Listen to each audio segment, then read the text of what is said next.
Well, hey there, I'm Emma from English. What is a gerund? Do you know? I can tell you that I didn't even know what a gerund was before I started studying to be a teacher. But native English speakers use gerunds a lot in English, all the time, whether we realize it or not.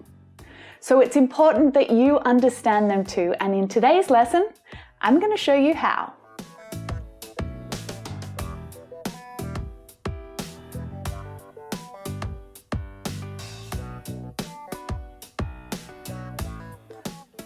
Okay, I'm going to start by answering your question in the simplest way possible. What is a gerund? Gerunds look like a verb, but they're actually a noun. Okay, perhaps you still don't know what that means. We all know that a verb is an action, right? We do a verb. For example, I jog every morning. But sometimes I just want to talk about an action, not do it. Jogging is one of my favorite ways to exercise. I love jogging. I'm talking about jogging as an action. I'm not jogging right now. I'm just talking about something that I love to do. So in other words, I'm referring to the action of jogging as a noun or a thing. So I've just used the gerund. That's a gerund. I used a word that looks like a verb as a noun. So that's not too difficult, is it? And if you think this video will be helpful for any of your friends, then share it with them. You know, the one that really needs some help with their English? Tell them to subscribe. I make new videos answering your trickiest English questions here every week. So how can we recognize the gerund? What does it look like? Well, the gerund is formed by adding ing to the base form of a verb, or the bare infinitive form. So the base form is jog with ing, jogging. I love jogging. Jog is the base form, jogging is the gerund. So obviously, the reason why this is confusing is because this looks a lot like the continuous form of the verb, right? So to recognize a gerund, you need to pay attention to how it's used in a sentence. And I've got a test for you. I absolutely love singing, but performing in public makes me really nervous. Standing on a stage in front of a crowd is terrifying. So did you hear all of those gerunds? Did you recognize them? Let's take a closer look. I absolutely love singing, but performing in public makes me really nervous. Standing on stage in front of a crowd is terrifying. Okay, so far we've learned generally what a gerund is and how to make a gerund. So here's the next question. When and how do we use gerunds? Just like nouns, gerunds can be used in many different situations. They can be used as the subject of a sentence, the object of a sentence. They can be used after prepositions. They can be used with fixed expressions. And we can sometimes use a gerund after another verb. Whew, that's a lot of different possibilities. So let's break them down together.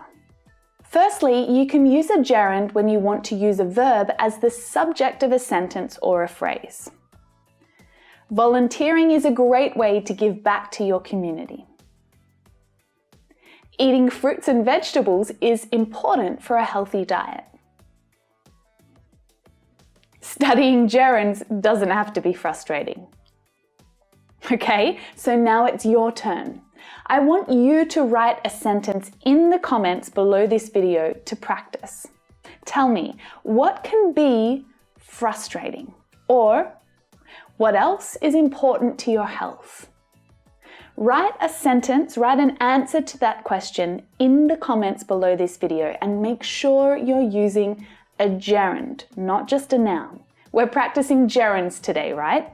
Pause the video if you need to, but tell me what frustrates you in the comments. Next, you can use a gerund as the object of a sentence. Now, there are some very common verbs that take gerunds as objects. Love, like, enjoy, prefer, dislike, hate. All of these verbs can be followed by a gerund. I really like cooking, but my fiancé is a much better cook than me.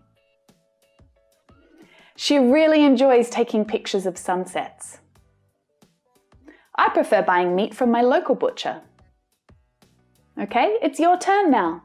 What do you dislike doing? What do you prefer doing? Write your sentence in the comments below.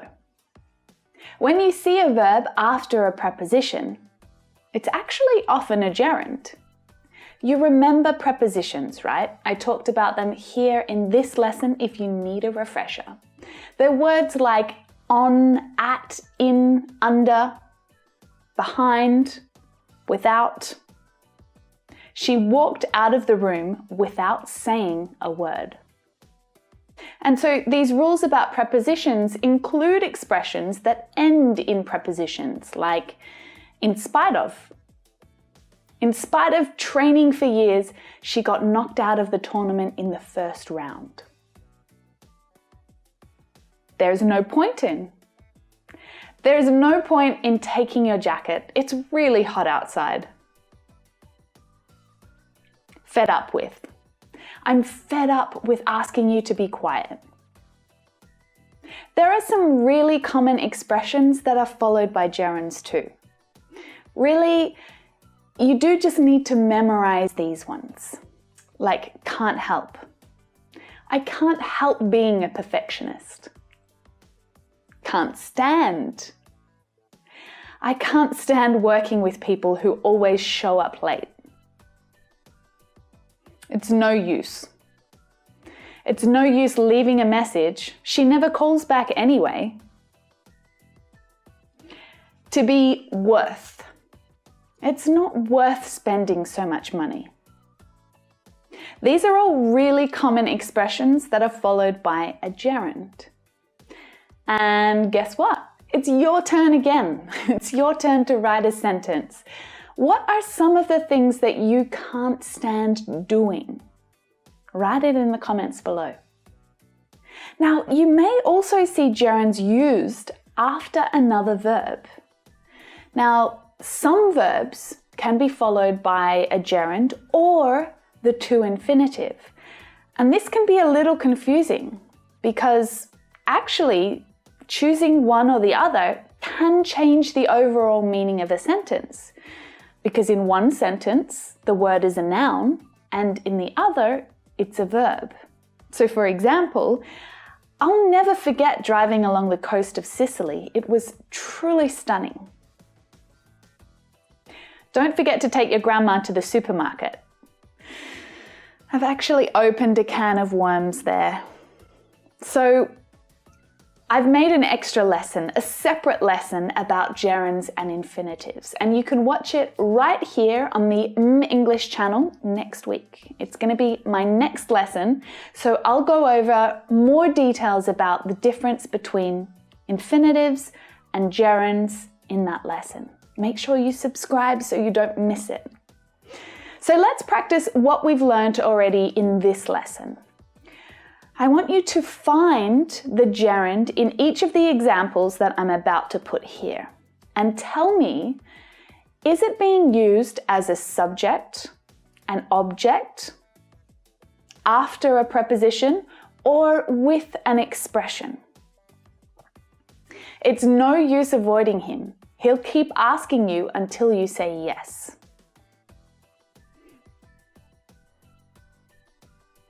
What's the gerund? Avoiding, right? And it's a gerund used with a common expression. It's no use.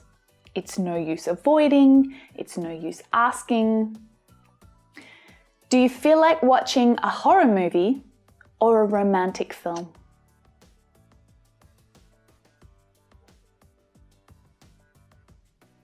which is the gerund, and it's a gerund used as an object, isn't it?